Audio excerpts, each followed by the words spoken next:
প্রত্যেক বছরকার মতো এবারেও আমরা বেরিয়ে পড়েছি আইটিআইয়ের প্যান্ডেল দেখব বলে। আর এখন বাজে ওই রাত্রির 12টা থেকে 12:30 মতন। আর কল্যাণীতে শুধু যে লুমিনাস ক্লাবের পুজোটাই হয় আইটিআই এমনটা নয়, কিন্তু আরও অনেক সুন্দর সুন্দর প্যান্ডেল হয়, তবে আমরা দুটোই দেখতে পেরেছি। আর এই একটা সুন্দর প্যান্ডেল, যেটা এত সুন্দর বাইরের কাজগুলো করা ছিল যে না দেখলে বিশ্বাসই হবে না, এত সুন্দর আলোর খেলা। আমরা এই প্যান্ডেল আর আইটিআই দেখে বাড়ি ফিরতে ফিরতে প্রায় 4:30 হয়ে গেছে। যেহেতু চিকুকে নিয়ে গিয়েছি, চিকুর তো আমার এনার্জি থাকে না, আর ও গিয়েছেও একটা বিশেষ কারণে। ও জানে যে এই সময় মেলা বসে আর প্রচুর নাগরদোল্লা, তারপর বিভিন্ন রকমের রাইড থাকে, সেই রাইডগুলো চাপবে বলেই ও গিয়েছে। নইলে ও এমন একটা বাচ্চা যে ভিড় ভাট্টা পছন্দ করে না, আর এই এত গ্যাঞ্জাম ওর একটুও ভালো লাগে না। তবে ধৈর্য ধরে আমাদের সঙ্গে কিন্তু প্যান্ডেলটা দেখেছে।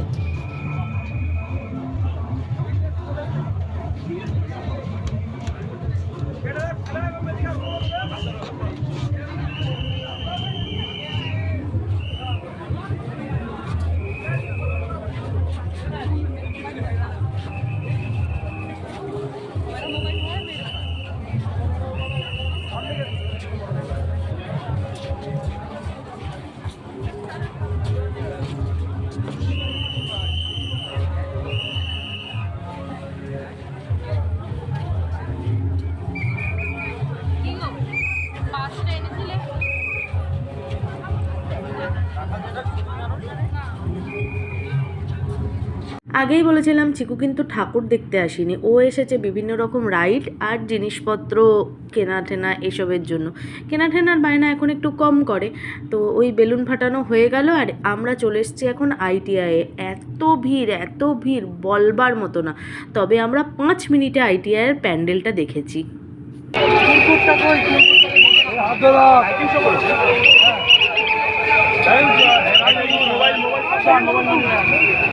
আমরা আইটিআইয়ের সামনে এসে ভাবছিলাম কোথা দিয়ে ঢুকলে আমরা খুব শর্টকাটে ঠাকুর দেখে চলে আসতে পারবো, কারণ এই ঠাকুরটা দেখতে গেলে প্রায় 1 কিলোমিটার হাঁটতে হবে। সেদিনকে আমাদের লাক এতটাই ভালো ছিল, একজন সহৃদয় পুলিশ তিনি আমাদেরকে ছেড়ে দেওয়ায় আমরা 5 মিনিটে আইটিআইয়ের প্যান্ডেলটি দেখে চলে এসেছিলাম। আর আমি ভাবতেও পারিনি যে 5 মিনিটে দেখে আসতে পারবো।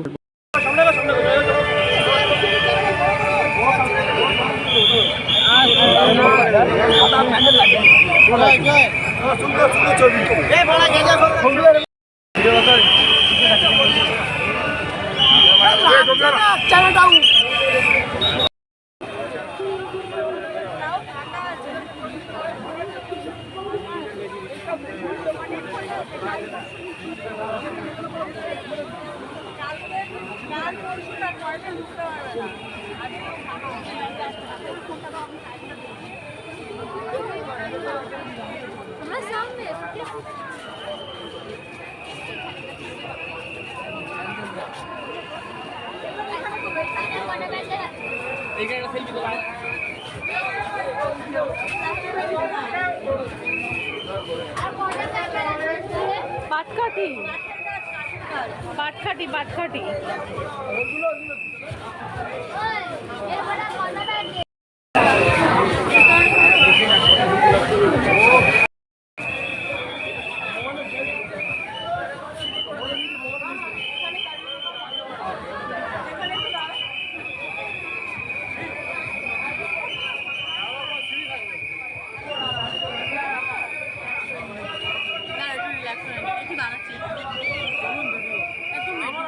এখান থেকে অর্ডার করে দিতে কি করতে সেটাই খারাপ লাগে।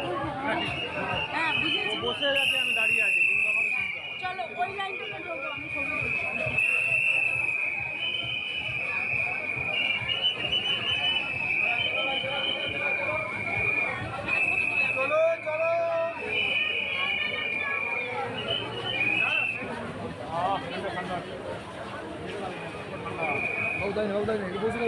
জল করতে তো এটা কুলার লাগিয়েছে, বসে মাথা ঠান্ডা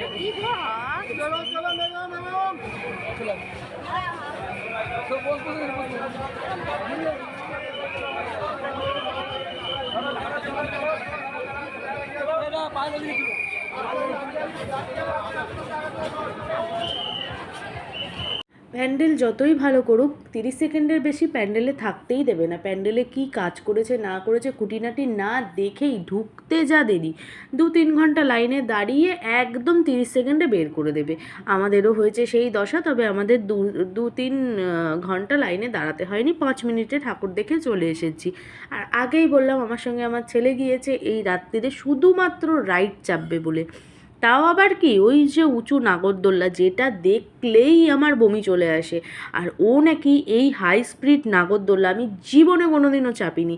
আমার ছেলে এর ওপরে চেপে আমাকে হাত নাড়বে, একদম দাঁত বের করে চাপবে, আর আমি ওকে দেখে ও নিজে অসুস্থ ফিল করব যে আমি এই বোধহয় আমার বমি হয়ে গেল, এই বোধহয় আমার শরীর খারাপ করছে, এই রকমটা করে। এইখানটা থেকে ঠিক নেমেই পাশে একটা কি ডিস্কো বলে একটা চাকতির মতো জিনিস আছে, যেটা এখান দিয়ে ধাক্কা মারছে তো ওইখান দিয়ে ধাক্কা মারছে, এই দুখানা জিনিস ওইটুখানি বাচ্চা সাথে সাথে একদম চাপলো। ওখানটা থেকে নেমেই চলে গেছে ওই যে ডিস্কো, আর সঙ্গী পেয়েছে ওর এক কাকিমাকে, ওরা দুজনা মিলেই চেপেছে। আর আমরা তিনজন বসে বসে দাঁড়িয়ে দাঁড়িয়ে মানে আইটিআই আমরা তো লাইন দিয়ে দেখিনি, আর ওই লাইনটা যেহেতু দিইনি শর্টকাটে ঠাকুর দেখেছি, ঠাকুর বললো আচ্ছা আমার এখানে আসবি 5 মিনিটে বেরিয়ে চলে যাবি, তাই কি হয় চাদু বলে এই নাগরদোল্লা চাপতে গিয়ে আমরা প্রায় 1 ঘন্টা এই সামনেটা দাঁড়িয়েছিলাম। যাই হোক, ছেলের খুশি, ও চাপতে ভালোবাসে, আর ও এই জন্যই এই এখন প্রায় 3টে থেকে 3:30 মতন বাজে, তো এতক্ষণ ধরে ও আমাদের সঙ্গ দিয়েছে বলে এটা ওর গিফট। আর নাগরদোল্লার যে কী দাম হয়ে গেছে, আমাদের এখানে তো 80 টাকা করে টিকিট, মানে এক একজনের 160 টাকা করে লেগেছে। আমার বাবা খুব গায়ে লাগে যে 5 মিনিটের জন্য 80 টাকা খরচা হয়ে যাবে। এই 80 টাকা ইনকাম করতে কত কষ্ট হয়, এই 80 টাকার যদি ছেলেটা খাবার খেত আমার, যদি বুঝতো, কিন্তু ও বাচ্চা মানুষ, ও তো আর বুঝবে না, ওর কাছে এটাই আনন্দের। আর বছরে তো একবারই পুজো আসে।